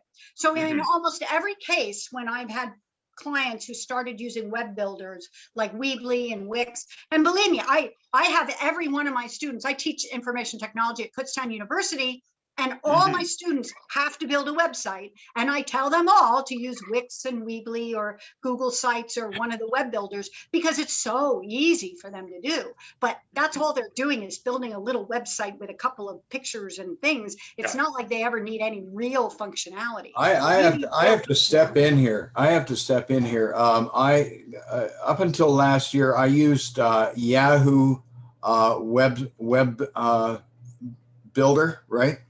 And I had my wedding business through Yahoo. All right. And then they switched over to Abaco is the name of the company now. And it was just pricing issues and stuff like that I dealt with that had me decide I might want to change. But unlike Wix and all the other ones that you talked about, CJ, the Yahoo website builder is full function, completely full function. Did banking on there, did shopping with PayPal, was able to put up videos, was able to, send people to different sites and everything. It's completely full function. And I'm thinking that this year I'm going back to it because I haven't found out anything out there, like you said, with the other programs you mentioned that can match that. I mean, I could change everything, HTMLs and everything on the page, and just put so many new things up there and remove other things completely. And you don't just do it through the web builder itself. You go into your account settings, and they have all the information of all the stuff that you put in big files, and then you can delete them, and then they come off of your website. So we might take a good look into that there, Danny. You might want to check it out, see what is on. I wasn't aware that Yahoo Builder still functioned. I thought they still function. shut down when they shut down the Yahoo clubs. No, they function under the company name Abaco, AABACO, and they still sell the Yahoo web builder because Abaco bought them out. That was the whole thing. Okay. So, yeah, and that was, of course, is it a responsive when you end up with a website? Is it a responsive website? And do you know what I mean by a responsive website? explain what you're trying to say. Responsive is a word that means a website can be viewed either on a large screen or a mobile screen, a tablet or a phone. Yeah, they have both functions available on that. Is it both functions as in separate, or is it responsive as in you build one website and it responsively adjusts? I think you have to. Many years ago, you chose whether you wanted to build your website to be mobile or not, and or regular. And then the whole industry switched over to this concept of responsiveness, and they developed something called Bootstrap, which is a special styles sheet that is basically responsive. You can build it and it'll work for anything. So I don't know, maybe it could be responsive. If it is, if Yahoo Builder is responsive, then that may be a very great idea. Yeah, and even if it's not, so you build your mobile one as well. It's all on the same account. Okay. Okay. So anything else there, folks? Anything else, Dan? I'm busy writing a note. Oh, okay. Right? Yeah. Good stuff. One thing that I've observed is that we got more electronically oriented or technologically, I can't say sophisticated, but immersed. More things keep popping up. You have to know this, that, and the other. It's just reaching out more and more. So I appreciate everybody's contributions and patience with this. Yeah. So one of the big concerns working with Wix is the inability to switch out while still owning the site from them. Concern I have with making a website from scratch is this will take me a lot of time to get online. And then if I make a mistake of I don't know how to make websites conform to different screen sizes on my own, that might be something we have to live with. So I'm going to put some time into research what the alternative to Wix would be, and then we'll propose it to the board and have a vote on it. Yeah. Or ask In the CJ. meantime, yeah, I don't have a good proposal on what the alternative is. The resource in the room would be CJ, and ask her what she'd suggest. She may save you also a lot of work in the same way that Bob is saving Carol a lot of work. Yeah. Which would be lovely. Everyone likes work getting saved. So I asked her about her preferred web builder, and she doesn't have a preferred web builder. Ah, but does she have one that is the least heinous in her site? She may not like it very much, but it may be the one she will use because it's the least bad option. Sounds like the one that Malcolm just suggested would be something well worth looking at. And Yahoo Small Business still is available in 2021. I'm just looking at it right now, small business pricing, alternatives, and more. So One of the things that we need, though, the reason we went with Wild Apricot was a membership area that we could easily control and yeah, that was Carol, but functional. So you know what? With the amount of members we have, it's not necessary. I mean, we can do that much with one appointed person in an Excel file or something, for crying out loud, and just upgrade it ourselves. One of the problems we had with Apricot is because they weren't on top of the membership thing, and they were canceling memberships if people didn't pay out a certain way or whatever. It was all messed up. And I mean, for the amount of money we're paying for it, it would be justified. Let's say if we had 200 or 300 members, but we've only got 70 some odd members. So it's just not justified to do that. How about if we just create a link that you need a password to get to a Google Drive? Probably much a better idea. And that you could therefore, and this is actually goes back to a boxing gym I trained at. They would have one of those front door key things that realtors use, and it's got a 4-digit password. And that every month or two or whatever, they would just change the number. And if you're up to date on your dues at the boxing gym, you get the new number. If you're not up to date, you don't get it. So that might be a fairly simple way to, you're not kicking people out, but they'll find they don't have access if they're not current. Sure, exactly. That's good sense. And that might be a fairly simple way that they're two different entities that may be controlled a little easier as far as putting archives up on the Google Drive or what have you. Well, especially again, the membership portion of SerWeb should be done by August. So, you know, you might be able to get started. You know, I could give you a beta version of that, and you can see if it works for you, because it's not like Orchid, which is a full-fledged, you know, basically so all of these membership systems are like set up for thousands and thousands of members, and none of my organizations has that. They have 200 or 300 members, maybe at the most, and so my infrastructure is set up for a smaller membership base, but it's easy. You know, it keeps track of who pays and when they pay and all that kind of stuff. So I can share that with you later. So if you could just do everything offline until that's ready, that might be one. I also want to ask Daniel, I'm not sure that about website builders. We could give you the template that we give to all of our organizations. And if you're comfortable enough just using a notes editor, or, you know, it's one of the many editors that are available to do it that way, then you might feel more comfortable starting so-called from scratch if you had a template. And so let me, if I could share my screen, I can share with you the template that we give. I can show you some of the organizations that we have, and so you can see what I mean when I say the template. So can I share my screen? I need someone to allow me to share my screen. I think we should maybe have you and Danny communicate together after the meeting and Okay. offline, whatever, so we can carry on with the meeting. What do you think, Steve? Sure. I think that we're getting into a lot of details Yeah. and we Fine. need to So communicate on. Daniel, give me a call and we'll set up a time.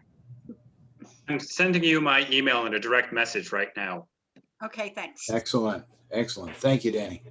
It's also And sounding thank like, you, CJ. it's also sounding like from Danny's timeline, August sounds like it might be bang on track, because with the quarantine and eventually getting back to Canada, it's going to be a while. Yes. So yeah, it sounds like August might end up being an okay thing, time-wise. Hopefully. That means things are going okay on your end, we hope. Mhm.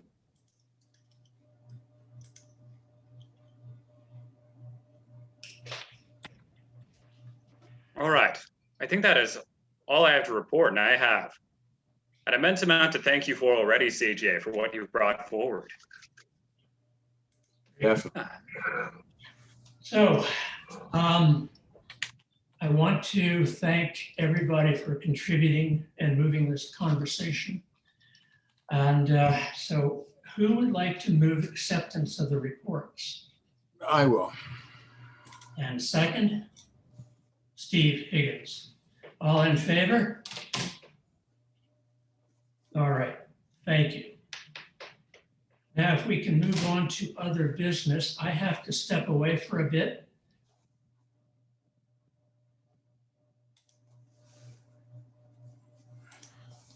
Okay, so the next, under new business, we have how and whether we proceed with competition plans. Jill, your comments about the double vaccination, if you could just encapsulate that, I'll put that into our plans as well. Yeah, so this is Michael Gilman. I will dig out the email, pass it along. He's starting to do Tai Chi in the park again, just like Marky just disappeared to go do. And part of one of the classes he's doing is 2-person work. He's been very keen on that for a long, long time. That's Sam Massich and him have a big connection through that, I believe. So the way he's elected to deal with it is that anyone can participate in the class. It's in the open air. I don't think they've gone indoors yet. But if you actually want to have hands-on contact with another human, you both have to be doubly vaccinated, and you have to provide proof of that. So anyone can join in if they just want to follow in, watch what the applications are, yada, yada, yada. Bear in mind, people might not be comfortable with having contact, even if they are doubly vaccinated, right? So that might just be like, no, that's not for me right now. I'll hold off. Variant X may be coming down the pipe. So that's what they've elected to do. I can also send along some documentation, which Steve Higgins may already have, but there's a place in, I'm going to say Germany, that's doing a tournament, and they flipped it to online this year. And they've done a very interesting way of doing it, which is that you basically have to send in a videotape, which is a straight run. You can't edit, you can't nothing. Their logo has to be in the picture. You have to be in the camera the entire time. And you can actually ask for, like, if the file's not good, they can ask you to redo it, yada, yada. But it's being done completely virtually. They actually have a fairly extensive group of people, I think, who are doing the grading, or at least extensive amount of background. But their criteria might be one we might want to take a look at if you're going to do a tournament, rather than what the local family picnic style was doing in London, because they have some both common and, I hesitate to say universal, but something that's widely used in tournaments. And the stuff I was seeing out of the London tournament criteria was like, how are you grading on a bow stance separately? I thought that was kind of unusual, but they have a really good set of organization. And if you're going to do, perhaps consider online, and if you're going to do it in person, you will have to deal with you've got to be double vaccinated concept, because people have to be aware of what they're getting themselves into, particularly if they're immune compromised to begin with. So I can pass along those documents, because again, like with Bob and Carol convening and Daniel and CJ convening, let's not reinvent the wheel and do more work than we have to. If they've got a really good system where they've already sorted this stuff out, that might be useful to follow their template. Obviously, contact them and say, we're copying what you're doing because we think it's good.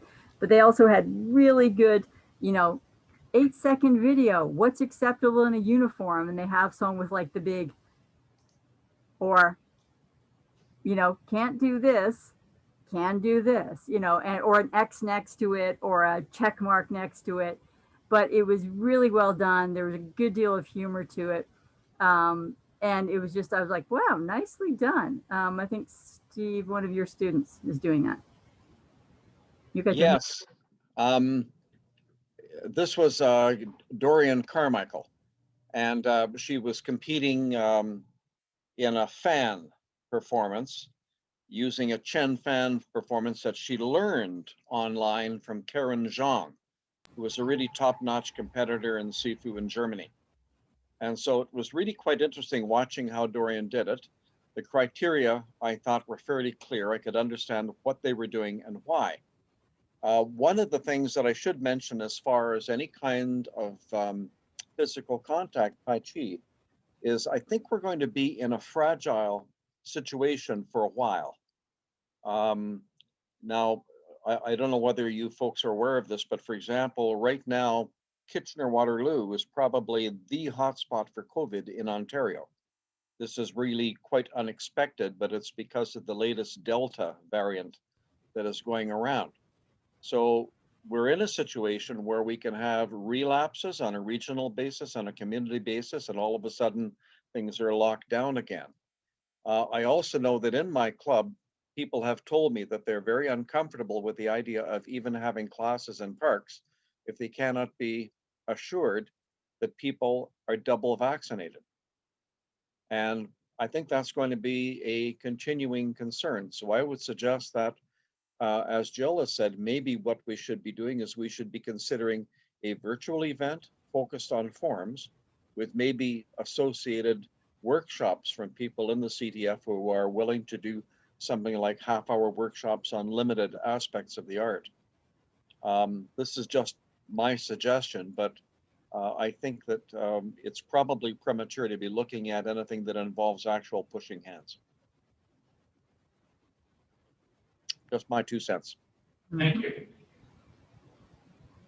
Yeah, it's not only are you physically capable of doing it, can you collect, without insulting half the universe or however portion of the universe feels insulted that you're asking for proof of vaccination, which is another thorny issue potentially, who is actually going to be comfortable with jumping into that fray, whether everyone is doubly vaccinated or not. I mean, for those of us, that would be me, who have immune compromised in the immediate family, and also when I get to see them back in the park next month, immune compromised students who flat out said, oh, a year and a half ago now, that we're not going inside. This is an outdoor practice group that train with me as my students as well, until there's a vaccine. So that was the threshold to get them back indoors. And my classes in Georgetown are going to be outdoors until we don't know when. So yeah, there's going to be people who they're not going to even be comfortable with that, regardless of whether everyone in the space is double vaccinated. Because we could kill some people off who perhaps should not be killed off through, carelessness. But yeah, I have immune compromise in my family, so I'm very cautious about that as well. Thank you, Jill. I think those are all good precautions, and I appreciate the succinct wrap up about wait and see. Moving on, the update of the certification process. I think that was addressed in the minutes last year. And so it's pretty well set. The process is in place. And I think it was attached to the minutes as well last year. Yes, it was. So we can move on from that, correct? Hell yes.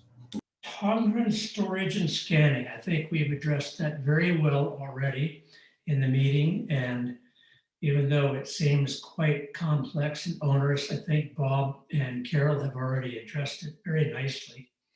And looking forward to, well, we're still going to need the thing about the archives. Where are we going to keep the physical files? Do we have a bomb shelter somewhere that we can store them in? Because in 30 years, somebody may want to go back and look at the physical documents. And That is actually what Joe is for. The office coordinator has all physical files that still exist in his abode. If the building goes up in flames, that's too bad, but that's where they are right now. we're going to move on to Joe sometime. He's going to say, get this out of my house. I've already been trying to get stuff out of my house, so it's something to think about in the future. That is what Joe is for. He's a repository for physical files. Yes. And so far, he continues to keep them. Okay, so I send the paper copies that I've scanned to Joe only? If you would like them out of your sight, certainly. If you think you will have no further need, No, like you have got backups, correct? Like I have backups, yes. because I'm one of those people, I do actually have an external hard drive stored in a safety deposit box in the bank. Exactly. Idea. Yes. Yes, same here. Yep. Thank you Amongst very other much. ones scattered here and there, but yes, there is one in the bank too. So I'll And we send, already, I'll send the index to Dan though. yeah, everything that you got copies of that you're gonna send to Joe, we're gonna need copies somehow on storage just in case. What if Joe died tomorrow? Where does it all go? Hopefully Mary Ann will go, hey, come and get this stuff. Well, hopefully doesn't usually solve the problem. So that's something we need to address on one of our earliest next meetings, I think. Yeah. Yeah. Okay. moving on, thank you. We've already talked about the crest bragging rights, or that we had the resources to pull it together, and Carol's wrangling got it right to the place where it needed to go. Thank you. Anything else about new business that we should address? Just a quick question. As far as documentation is concerned, we know it's Joe. What about the crests? Who should be the keeper of them?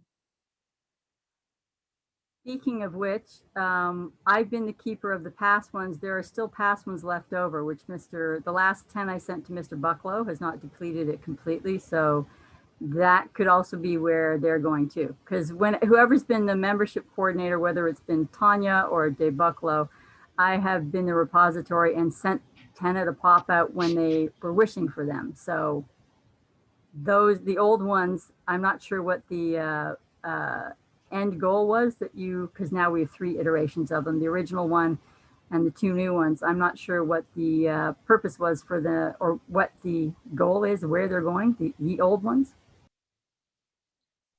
Or the new ones? Yeah, we need somebody. We thought it should be membership, but maybe they should be with Joe and then. No. Joe's got enough with the Right. hard Just asking. copies of Tongren. Yeah. I've offered to take on the crest myself, Okay, as I will be stepping into the secretarial role. that's good. And that way I can keep track of what goes out and what we need because of the membership access. Excellent. So any objections? No, Okay, excellent. anything else? Moving on to the appointment of directors. Number 8, President Malcolm McQuarrie. Vice President, we have blank. Treasurer, Danny Smith. Secretary, me, and I'll be the past president. Membership, blank, but I would be looking after that temporarily. Tongren, Carol, as a board member emerita to wrap up that file, and open. So any nominations, we can have up to 9 people, and it'd be nice to have 2 from one club. We don't want to get too centralized or something, but With people stepping away from the board, we have several openings. Any nominations or volunteering? I'm going to suggest someone contact Marky, who has disappeared to go teach her class in the park. If she would like to join the board, I think it would be good to have people from farther afield than we are. I agree. As you said, looking to make things a little more widespread. We used to have a member from the Yukon. She hasn't wanted to come back in a while, and I tried to recruit others up there, but no. Yeah, Pam Boyd is actually part of the Yang Family Taiji Association, and she's actually pretty much in the mix for their board of directors as well. So she's really busy with that. She's very busy. I will contact Marky, or Malcolm could. Anybody else? Malcolm, you were going to say something? Yes, I'd like to nominate two people just for general board of director membership positions. And number one is Denise, and the other one is Wesley. And they're both attending today. And I've talked to them and asked if they would consider it, and they said yes, they'd love to help any way that they could. So there's my two nominations. Great. Denise, are you there? She's still there. Do you have any? Oh, yep, there she is. Denise, you're on mute. Denise and Wesley. And Wesley, yeah. Do you accept? I was. Yes. Yes. Two yeses. Okay. Yes. Just a question. Harold Hajime out in BC, is he still connected to the CTF? Jill, you're on mute. No, we lost him. We have not heard from him in quite some time. And it was actually one of his students that was actually his digital scribe. And she was actually up for a few different health issues as well. Yes, So he that's- was. Yeah, so that's actually not, I don't think him, but rather her. So I'm not sure where that ended up long-term. We haven't heard from them in a bit. We did actually hear from maybe his daughter or his niece, she was basically setting up some digital stuff for him, and then the student took it over. Okay, would you like me to explore that? Yes. Okay. I'm in touch with him through Facebook, so what I'll do is I'll give him a call and ask him whether he's still interested in the CDF, whether he would take part. I phoned him, must be 18 months, maybe 2 years ago. I made a phone call several times to try and have a conversation, which I did finally. And he said he would like to, the idea was he would be coming back. Now, he sent a connection to Joe, the office coordinator, and somehow it got lost. And that was the last we heard from him. Okay, I'll get hold of him through Facebook. I do know that he had, in the not too distant past, a fairly major health challenge, but at this point, he may be looking for something to do. Very good. So we'll see what happens. Excellent. Thank you, Steve. And Wesley, what would you like to say? Have to unmute.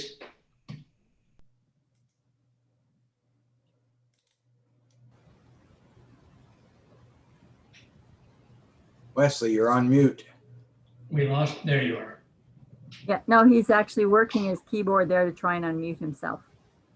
Because it looks like it's, or not his keyboard, his touch screen.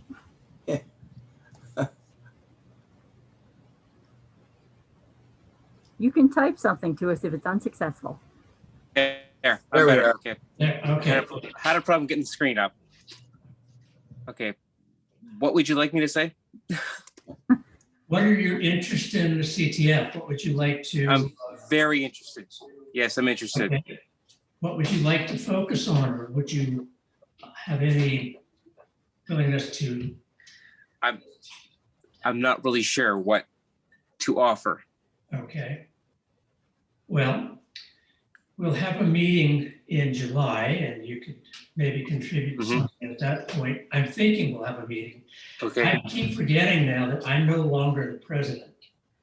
I don't think I don't think people understand the value of Wesley. And he's kind of a humble dude. And I know he won't mind me mentioning this. Wesley's a type 1 diabetic. He's been a diabetic all his life.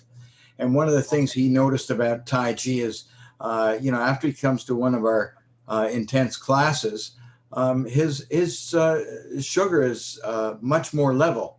And he wears a monitor all the time.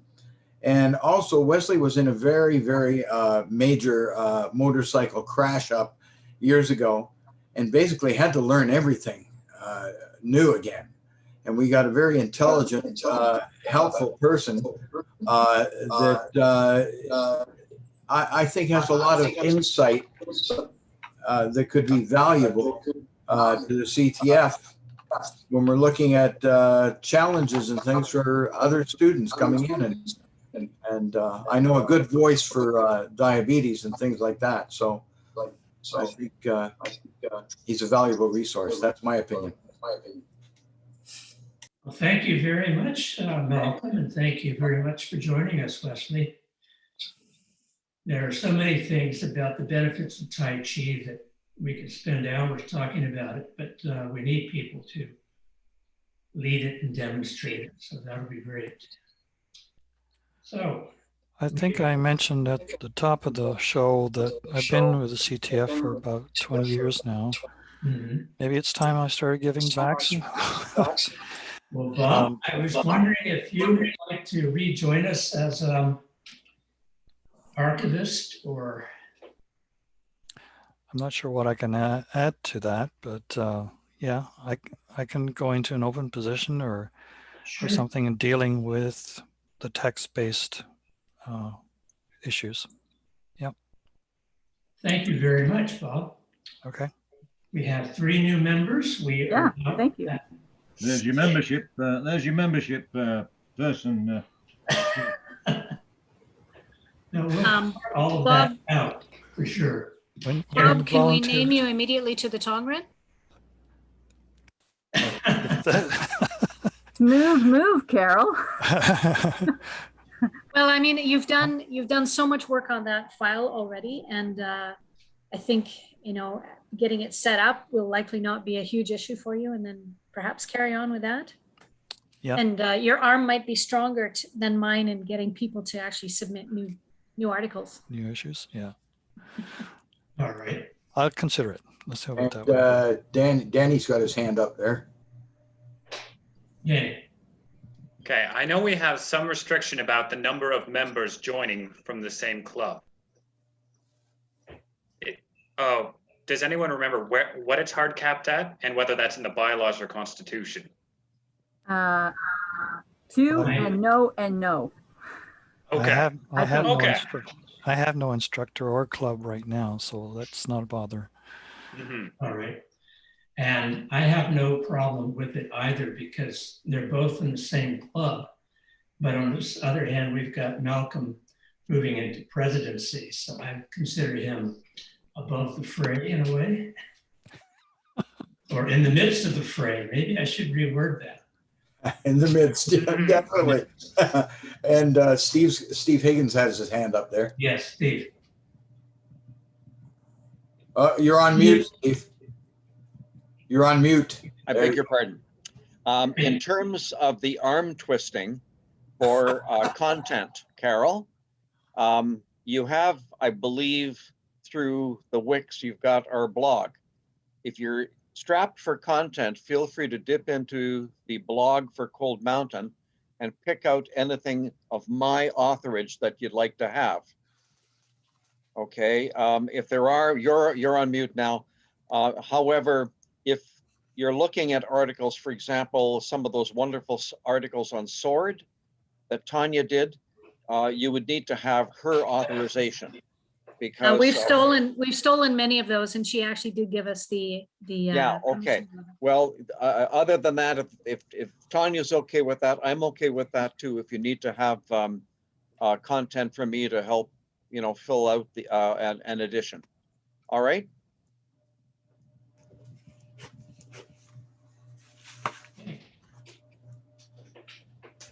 Thank you, everyone.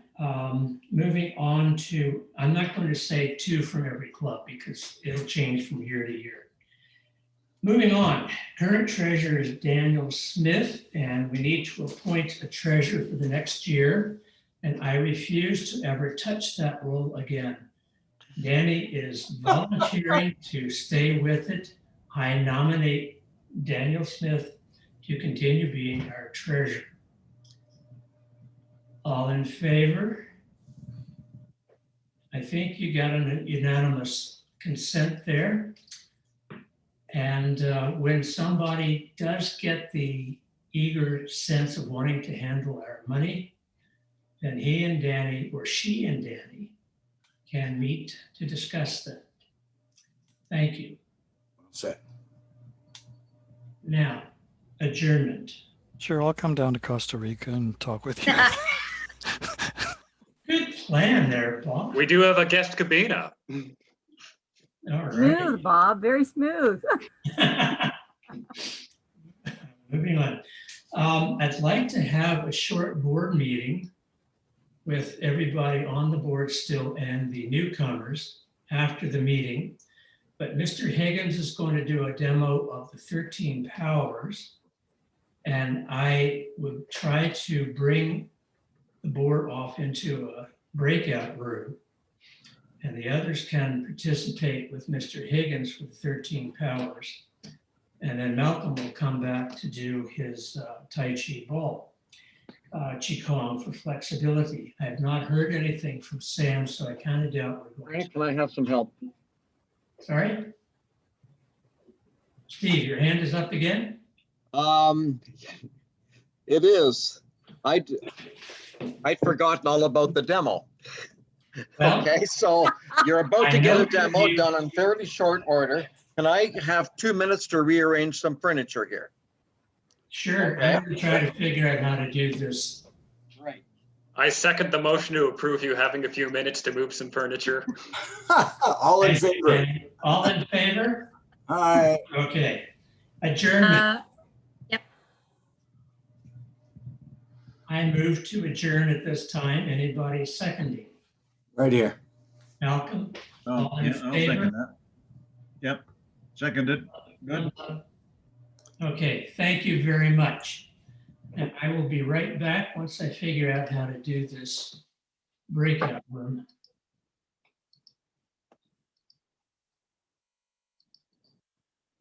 Okay, so the new board members should stick around for this new breakout meeting, I guess. Right, old laddie. I'm right with you. Great. And thank you, all of you who have stayed on. The board. Okay, I am at your disposal. Stephen, I think only Carol can do the breakout room. She's listed as the host. Well, Oh. I'm Only not the host sure. can set up breakout rooms. I don't know how to set up a breakout room because Actually, all that has to happen is Steve just has to open a new chat with Zoom and just to send the notice, the invitation to the people involved. So I've Then they done a would leave chat. entirely. She can also make him co-host, and I think that will enable him to do it. So Carol, if you could make him co-host, then the breakout room thing should appear on his it post didn't, on his it list. never appeared on my screen. I don't know why. Okay, since Danny actually was able to activate chat, it may be that Danny. I was not able to activate chat. I just typed in letting everyone know. And something happened to it. Great, man. I think what you're looking for is the spotlight function. And Right. whoever's the host can spotlight a particular screen. Everyone can click on that screen and that person will become a full screen phenomenon. Ah, Any ideas where this is done? Because I'm not seeing it. Only the host or co-host can do that. But I thought he was talking about having the board go off into a breakout room and the rest of us watching Steve. So that's what I was talking about. That's my intent, but So Carol has to give you the capability of doing that. can I don't you, know why, because Steve opened the meeting, but I am willing I to do think it I if somebody made you can. You are co-host. listed as host, so only you can do it. But you can give him the power to be the host. And then How? he can Just do tell it. me how. I will do it. Oh, okay. So go to the three dots, go to the bottom of your participants. Down at the bottom, there'll be like three dots at the very bottom. Do you see the three dots? You click on the dots and then it should say make host, give someone else the host. Does that say it? Okay, then find his name in the list and click on the more at the right of it. And then it should appear there, make host for him.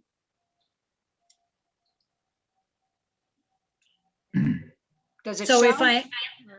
if I am the host, how can I? If you are the host, then you should have some choices when you click on his right mouse button on his name in the participants list.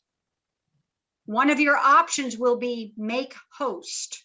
Another one will be make co-host. Can you see that? I can see it. Okay. I'm still listed as host. Well, I'm looking on the list of participants and Carol is still listed as host. Oh, okay. Oh, no, well, now you are. Nope, it just took now a I am. second. All Okay, right. so now you should go down to the bottom of your screen, hover at the bottom, and there should now be a breakout room choice. You might have to click on more. On more. Sorry, everybody, this is a learning experience that is, more. What do you know? Does it say breakouts? No, it has waiting room, but no breakout. Question would be whether you have a regular Rabble membership to Zoom or do you have a professional membership to Zoom? I think I Maybe have right about that. a regular one, but I tell you what, Carol, can you make me host instead and see if I can do it? okay, hold on. Oh, no, Steve, you have to make me host. Can you make me host instead? Go to the I participants. would be go to my glad to make you host. Yeah, because if you don't have a professional membership, I don't think you can do that. But CJ would have a professional membership and Zoom might recognize her as such simply because she is present and they're tracking your data. Okay, I'm Okay, the host CJ now. is now the host. I changed it to now. CJ. Well done. Did it come up, CJ? No, it did not. So Okay. whoever set up the meeting didn't enable breakout rooms, so it cannot be enabled while we are in the meeting. Well, So sorry about okay, that. no problem. What I suggest So is we that, should go with whoever's other suggestion. You should go open up another Zoom and give everyone the link to that for the people who are on the board. Or the rest of us can just say, we're gonna go, thank you, goodbye. I offered Steve the chance to perform. Last, And I am quite happy to forfeit it because I'd forgotten all about it anyhow. all right, well, thank you, Steve. However,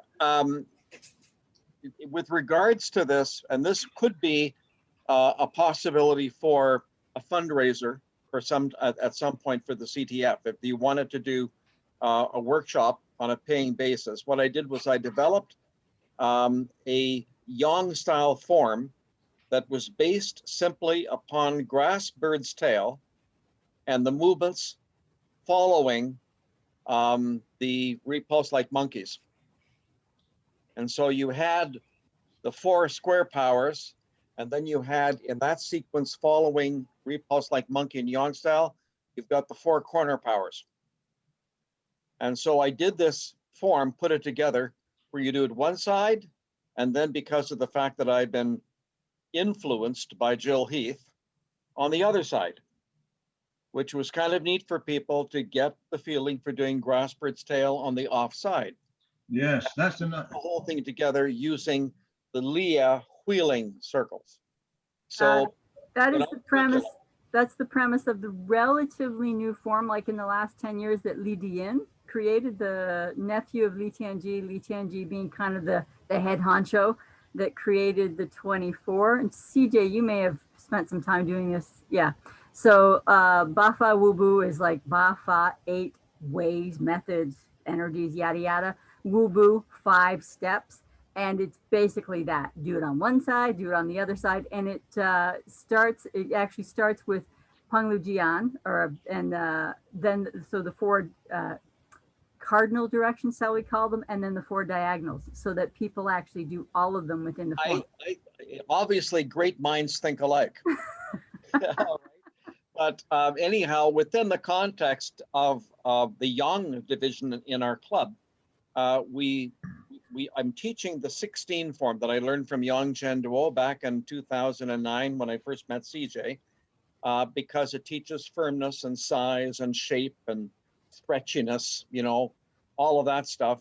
And then we add subtlety with what I call the 13 powers, because you've got the 4 square, the 4 diagonal, and you've also got the 5 steps. So it provides your basic Yang style vocabulary in terms of all 13 powers. And then after people have got that, we go on into the 108. So I just thought that that might be interesting to the CTF, because I think it's got the potential for legs in terms of interest. And as a fundraiser, I'd be quite willing to do that for the group. So since it doesn't look like we're going to have a demo. Thank you, Steve. There's the information about it. Being available, and the idea of a demo is really good. All right. Well, Bye-bye, everyone. I'll be seeing you. thank you, CJ. I'm going to ask that the board members for the new session hang around while the others depart. Okay, bye-bye. I'll change the recording to a separate meeting then. Thank you. Bye, Eugene. Bye, and have a great summer. Thank you, Dave. Enjoy your meeting. Thanks for wrangling this too. Bye, have fun. Thank you. Bye. Karen. We'll have long